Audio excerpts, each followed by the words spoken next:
जय श्री राधे कृष्ण। आप सभी का आपके अपने YouTube channel VK Mishra present में बहुत बहुत स्वागत है। आइए आज आप सब सुनेंगे नवरात्रि के दूसरे दिन श्री दुर्गा सप्तशती पाठ में दूसरे और तीसरे अध्याय की कथा। तो बोलिए प्रेम से माता नव दुर्गा देवी की जय, सर्व देवी देवता की जय। मेधा ऋषि बोले, प्राचीन काल में देवता तथा दैत्य में पूरे 100 वर्ष तक युद्ध होता रहा। उस समय दैत्यों का स्वामी महिषासुर था एवं देवताओं के स्वामी इंद्र थे। उस संग्राम में देवताओं की सेना महाबली दैत्यों से हार गई। तब सभी देवताओं को जीतकर महिषासुर इंद्र बन बैठा। हार खाकर सभी देवता ब्रह्मा जी को अग्रणी बनाकर वहां गए जहां विष्णु तथा शंकर जी विराजमान थे। वहां पर देवताओं ने महिषासुर के सभी उपद्रव एवं अपनी पराभव आदि का पूरा वृतांत कह सुनाया। उन्होंने कहा कि महिषासुर ने तो सूर्य, अग्नि, पवन, चंद्रमा, यम तथा वरुण इस प्रकार अन्य सभी देवताओं के अधिकार छीन लिए। स्वयं ही सबका अधिष्ठाता बन बैठा है। उसने सभी देवताओं को स्वर्ग से निकाल दिया। महिषासुर महादुरात्मा है। देवता पृथ्वी पर मृतकों की भांति विचर रहे हैं। हे प्रभु, अब हम लोग आपकी शरण में आए हैं। उसके वध का कोई उपाय विचार कीजिए। इस प्रकार मधुसूदन तथा महादेव जी ने देवताओं के वचन सुने। क्रोध से उनकी भौहें तन गई। तब भगवान विष्णु के मुख से एक महान तेज प्रकट हुआ। इसी प्रकार ब्रह्मा तथा शंकर के मुख से भी तेज प्रकट हुआ। दूसरे इंद्र आदि देवताओं के शरीर से महान तेज प्रकट हो आया। सभी तेज मिलकर एक हो गए। वह तेजपुंज इतना उग्र था जैसे कि जलता हुआ पर्वत हो। देवताओं ने देखा कि उसकी ज्वालाएं सभी दिशाओं में फैल रही है। जब वह एक हुआ तो नारी के रूप में आ गया। उसके प्रकाश से तीनों लोक भर आया। महादेव जी के तेज से उसका मुख प्रकट हुआ। यम के तेज से उनके केश हुए। विष्णु के तेज से उस देवी की भुजाएं प्रकट हुई। चंद्रमा से दोनों स्तन, इंद्र के तेज से उनका कटी प्रदेश, वरुण के तेज से जंघा व उरुस्थल, पृथ्वी के तेज से नितंबों का प्रादुर्भाव हुआ। ब्रह्मा के तेज से दोनों चरण, सूर्य के तेज से चरणों की उंगलियां, वसुओं के तेज से हाथों की उंगलियां, कुबेर के तेज से नासिका का आविर्भाव हुआ। उसके दांत तो प्रजापति के तेज से प्रकट हुए। अग्नि के तेज से 3 नेत्र प्रकट हुए। दोनों संध्याओं से दोनों भौहें, वायु के तेज से दोनों कान उत्पन्न हुए। इसी प्रकार दूसरे देवगणों के तेज के द्वारा भगवती का प्रादुर्भाव हुआ। तब समस्त देवताओं की तेजपुंज से प्रकट हुई देवी जी को देख महिषासुर से पीड़ित सभी देवता प्रसन्न हुए। महादेव जी ने उस देवी को अपने त्रिशूल से शूल निकाल कर दिया। श्री विष्णु जी ने अपने सुदर्शन चक्र से प्रकट करके सुदर्शन चक्र दिया। वरुण ने शंख तथा अग्नि ने उन्हें शक्ति दी। मारुति ने धनुष दिया और बाणों से भरपूर 2 तरकस भी दिए। देवराज इंद्र ने अपने वज्र से वज्र दिया। फिर सहस्त्र नेत्र इंद्र ने ऐरावत हाथी से घंटा दिया। यमराज ने कालदंड प्रदान किया। सागरपति ने रुद्राक्ष माला अर्पित किए। ब्रह्मा ने कमंडलू भेंट की। सूर्य ने भगवती के रोम कूपों में अपनी किरणें प्रदान की। काल ने तलवार तथा उत्तम ढाल अर्पण की। क्षीर सागर ने हार तथा कभी पुराने न होने वाले 2 वस्त्र भेंट की। इसी प्रकार चूड़ामणि, दिव्य कुंडल तथा 2 कड़े भी भेंट किए तथा चमकता हुआ अर्धचंद्र, सभी भुजाओं के लिए बाजूबंद, चरणों के लिए नुपुर, कंठ के लिए सर्वोत्तम कुंठुला भेंट की। इस प्रकार सभी उंगलियों के लिए रत्न जड़ित मुद्रिकाएं प्रदान की। विश्वकर्मा ने निर्मल परशु भेंट की और अनेक रूपों वाले अस्त्र, अवेद्य कवच, मस्तक तथा गले में धारण करने के योग्य कभी न कुम्हलाने वाले कमलों की माला दी। जलधि ने उसे बहुत सुंदर कमल दिया। हिमाचल ने वाहन के लिए सिंह और भी अनेक प्रकार के रत्न भेंट किए। कुबेर ने सुरापूर्ण पात्र भेंट की। सभी नागों के स्वामी शेष जी ने महामणियों से सुशोभित नागहार दिया, जो शेष जी इस पृथ्वी को धारण किए हैं। इसी प्रकार दूसरे देवताओं ने भी भूषण तथा आयुधों के द्वारा देवी जी का सत्कार किया। तब तो भगवती ने अट्टहास करके ऊंचे स्वर से गर्जना की। उसके भयानक नाद से सारा आकाश भर गया। तब देवगण प्रसन्न होकर उस सिंह वाहिनी देवी का जय जयकार करने लगे। मुनियों ने भक्ति भाव से नर्म होकर देवी जी की स्तुति की। इधर देवताओं के शत्रुओं ने जब सारे त्रिलोक को क्षोभग्रस्त देखा, तब तो वे अपनी सारी सेना को कवच आदि से तैयार कराकर अस्त्र शस्त्र लेकर झट उठ खड़े हुए।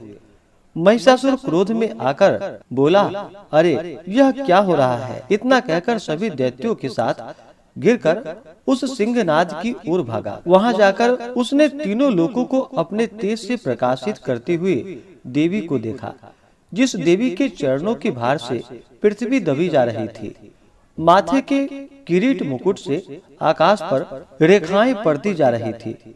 उसके धनुष की टंकार से सातों पाताल क्षोभग्रस्त थे। हजारों भुजाओं से सभी दिशाओं को ढांपकर देवी खड़ी हुई थी। उन देवी जी के साथ उन दैत्यों का युद्ध आरंभ हो गया। नाना प्रकार के अस्त्रों शस्त्रों का प्रहार करने लगे। उनसे सभी दिशाएं भर गई। महिषासुर का सेनापति उस समय शिक्षुर नामक एक महान दैत्य था। देवी जी के साथ उसी का युद्ध होने लगा। इसी प्रकार अन्य दैत्यों को तथा चतुरंगिनी सेना के साथ लेकर चामर भी युद्ध करने लगा। 60,000 रथियों के साथ लेकर उदग्र महादैत्य भी युद्ध में प्रवृत्त हो गया। महाहनु दैत्य 1 करोड़ रथियों को साथ लेकर लड़ पड़ा। तलवार के सामने पैने रोम वाला असीलोमा नामक दैत्य 5 करोड़ रथियों के साथ युद्ध में आ गया। 60 लाख रथियों से आवृत बाष्कल दैत्य युद्ध में उतर पड़ा। पारी बारी दैत्य हाथी एवं घोड़ों के अनेकों सवारों के समूह से घिरा हुआ करोड़ रथियों के साथ उस युद्ध में युद्ध करने लगा। विडाल दैत्य 5 अरब रथियों को साथ लाकर लड़ने लगा। और भी हजारों महादैत्य रथों, हाथियों, घोड़ों से घिरे हुए रथियों को साथ लाकर देवी जी के साथ युद्ध करने लगे। उस रणांगन में स्वयं महिषासुर भी रथों, हाथियों एवं अश्वों की सेनापति से घिरा हुआ खड़ा था। तोमर, भिंदीपाल, शक्ति, मूषल, परशु, पट्टीस, संग आदि शस्त्रों से युद्ध में देवी जी के साथ युद्ध करने लगे। कुछ दैत्यों ने देवी जी पर शक्तियां छोड़ी एवं दूसरे ने पास फेंके। तब उस चंडिका देवी ने उन पर अस्त्रों शस्त्रों की वर्षा करके तोड़ डाला। इधर देवी जी का वाहन सिंह भी क्रोध में आ गया। अपनी गर्दन के बाल हिलाता हुआ दैत्यों की सेना में इस प्रकार घूमने लगा जैसे कि वन में अग्नि फैलती जा रही हो। उस युद्ध भूमि में युद्ध करती हुई अंबिका ने जितने श्वास छोड़े वे ही झटपट सैकड़ों हजारों गणों के रूप में परिणित हो गए। प्रकट होकर उन गणों ने खड्ग, भिंदीपाल, परशु, पट्टीस आदि शस्त्रों से युद्ध आरंभ कर दिया। देवी जी की शक्ति से वृद्धि पाकर वे गण दैत्यों का नाश करने लगे। साथ में दूसरे गण नगारे, शंख आदि बजाने लगे। महती प्रसन्नता देने वाले उस युद्ध रूप उत्साह में कुछ एक ने मृदंग बजाए। तभी देवी जी ने त्रिशूल, गदा और शक्तियों की वर्षा से तलवार आदि शस्त्रों से सैकड़ों महान असुरों को मार डाला। दूसरे कितने एक दैत्यों को घंटे के भयनाद से मूर्छित करके मारकर गिरा दिया। मरे दैत्यों को पास से बांधकर पृथ्वी पर घसीट डाला। कितने तो गदा की चोट से घायल होकर पृथ्वी पर सो गए। मुशलों के प्रहार से कई एक रुधिर वमन करने लगे एवं कई एक शूल द्वारा वक्षः स्थल फट जाने से पृथ्वी पर पड़ गए। कितने एक दैत्य बाणों की वर्षा द्वारा युद्ध भूमि में काट गिराए। शेन, बाज, पक्षी की भांति आक्रमण करने वाले दिव्य शत्रु दैत्य प्राण छोड़ने लगे। कितने दैत्य की भुजाएं कट गई, दैत्यों की गिरवा छिन्न भिन्न हो गई, कई दैत्यों के सिर कट गए, दूसरे मध्य में विदीर्ण हो गए, कुछ की जंघाएं कट गई और पृथ्वी पर गिर गए, और कुछ एक दैत्यों को तो एक भुजा, एक आंख, एक पांव वाला करके दो दो टुकड़े कर डाले। मार मार कर गिराया हुए रथों, हाथियों, घोड़ों एवं असुरों की लाशों के द्वारा जहाँ महायुद्ध हो रहा था, वहाँ की पृथ्वी इस प्रकार भर गई कि वहाँ आना जाना कठिन हो गया। वहाँ सेना एवं असुरों के रुधिर की बड़ी बड़ी नदियां बहने लगी। जगदम्बा जी ने एक क्षण में ही दैत्यों की सारी सेना का इस प्रकार नाश कर दिया, जैसे कि लकड़ियों के बड़े ढेर को अग्नि जला देती है। देवी का वाहन सिंह अपने बालों को छटकारता हुआ, बड़ी गर्जना करता हुआ, दैत्यों के शरीर से मानो प्राण ही चुन रहा हो, इस प्रकार घूमने लगा। देवी जी के उन गणों ने महाअसुरों के साथ बड़ा युद्ध किया, जिससे देवता प्रसन्न होकर आकाश से पुष्पों की वर्षा करने लगे। इस प्रकार से श्री दुर्गा सप्तशती में दूसरे अध्याय की कथा पूर्ण हुई। तो बोलिए प्रेम से माता दुर्गा की जय। अब सुनते हैं तीसरे अध्याय की कथा। ऋषि बोले, महाअसुर चक्षुर सेनापति ने जब यह देखा कि यह सेना तो इस प्रकार मारी जा रही है, तब उसे बड़ा क्रोध उत्पन्न हो गया। स्वयं ही अंबिका के साथ युद्ध करने चल पड़ा। युद्ध में जाकर उसने देवी जी पर बाणों की इस प्रकार वर्षा की, जैसे मेघ सुमेरु पर्वत की चोटी पर जलधारा वर्षा कर रहा हो। तब देवी ने उसके बाण समूह को खेल खेल में ही काट दिया। फिर बाणों द्वारा उसके सारथी और घोड़ों को मार डाला। फिर झटपट उसका धनुष और ऊंची लहराती ध्वजा काटकर गिरा दी। जब उसका धनुष कट चुका, तब अपने बाणों से उसके अंग बींध डाले, जिससे सारथी एवं घोड़े मर चुके थे और धनुष भी कट चुका था। तब वह बिना रथ के पैदल ही तलवार ढाल लेकर देवी की ओर दौड़ा। तेज तलवार से सिंह पर प्रहार कर दिया। फिर देवी जी की वाम भुजा पर बड़े जोर से प्रहार किया। हे राजन, ज्यों ही उसकी तलवार देवी की भुजा पर पहुंची, त्यों ही टूट गई। फिर तो असुरों ने क्रोध से आंखें लाल करके शूल पकड़ लिया। भद्रकाली जी पर उस दैत्यों ने वह शूल डाल दिया। वह शूल इस प्रकार चमका जैसे कि आकाश से सूर्य मंडल गिर रहा हो। देवी जी ने अपनी ओर आते हुए शूल को देखकर उस पर अपना शूल चला दिया, जिससे उस शूल के सैकड़ों टुकड़े हो गए। साथ में उससे चक्षुर महादैत्य के प्राण भी निकल गए। जब महिषासुर का बलवान सेनापति मर गया, तब देव शत्रु चामर हाथी पर सवार होकर आ पहुंचा। आते ही उसने अंबिका देवी पर शक्ति का प्रहार कर दिया। श्री देवी जी ने हुंकार द्वारा ही मारकर तेजहीन कर उसे नीचे गिरा दिया।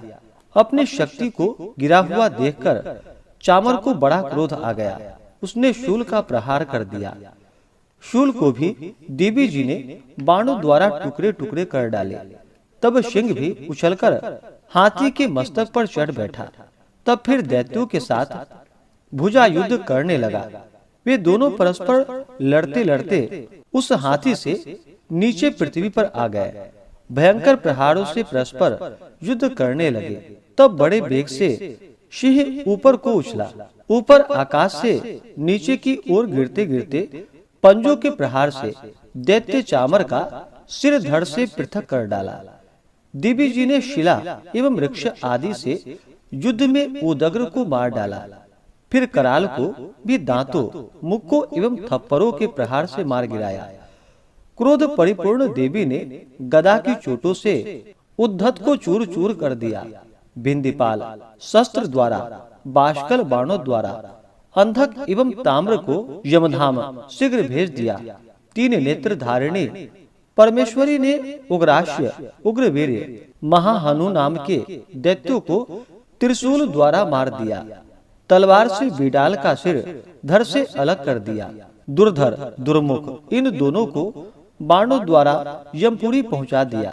इस प्रकार अपनी सेना का नाश होता देखकर भैंस का रूप बनाकर महिषासुर देवी के गणों को डराने लगा। कुछ एक गणों पर अपने थुथनों से प्रहार कर दिया, दूसरों पर खुड़ों से प्रहार करने लगा। किन्हीं को पूंछ से तोड़ा तो दूसरों को सिंगों से फाड़ा। कुछ एक को वेग द्वारा, दूसरों को सिंहनाद द्वारा घूमने से, अन्यों को श्वास वायु द्वारा पृथ्वी पर गिराया। इस प्रकार देवी सेना को गिराकर वह महिष सिंह की ओर झपटा। ज्यों ही सिंह को मारने लगा त्यों ही जगदम्बा को बड़ा क्रोध उत्पन्न हुआ। इधर महापराक्रमी महिष भी क्रोध से पृथ्वी तल को अपने खुरों से खोदने लगा। फिर अपने सिंघों से ऊंचे ऊंचे पहाड़ उठाकर फेंकने लगा, साथ में गर्जने लगा। वेग के साथ घूमने पर पृथ्वी शुद्ध होकर फटने लगी।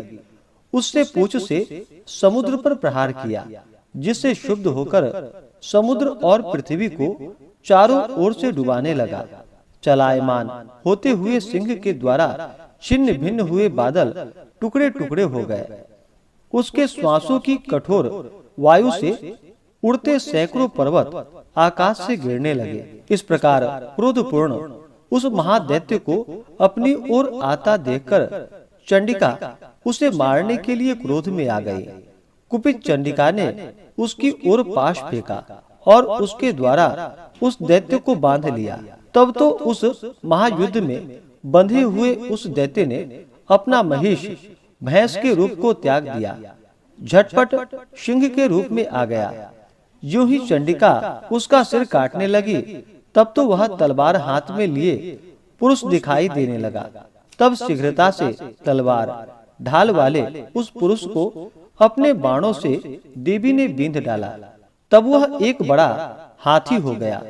अपनी सूंड से उस महान सिंह को खींचा, फिर गरजने लगा।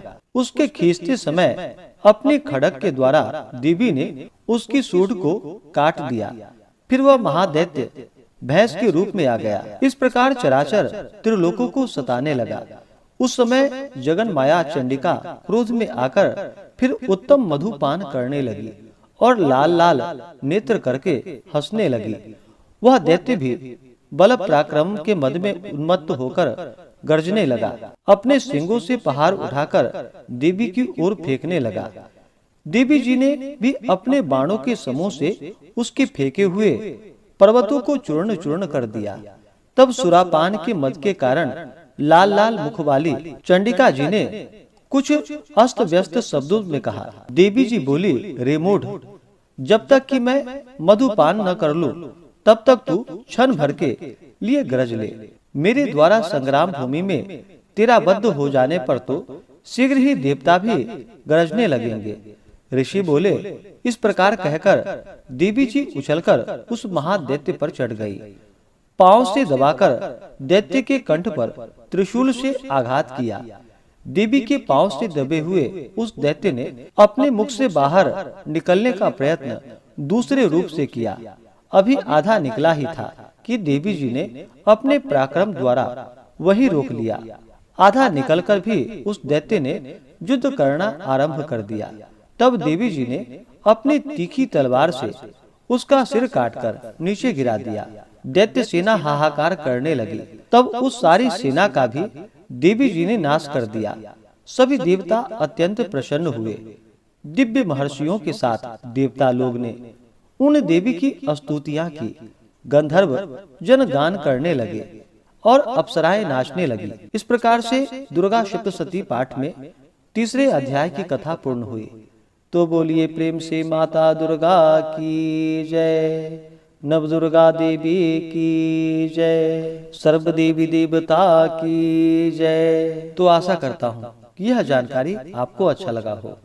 इसी प्रकार से ज्ञानवर्धक जानकारियाँ प्राप्त करते रहने के लिए, व्रत पूजा के बारे में जानने के लिए, कथा को सुनने के लिए चैनल पे अगर आप पहली बार आए हैं तो चैनल को लाल बटन दबा करके सब्सक्राइब करें, साथ में बेल आइकन घंटी को दबाएं ताकि आने वाली वीडियो का नोटिफिकेशन आपको समय से मिलता रहे। वीडियो को लाइक करें, शेयर करें। सुखी रहें और स्वस्थ रहें। जय श्री राधे कृष्ण। धन्यवाद।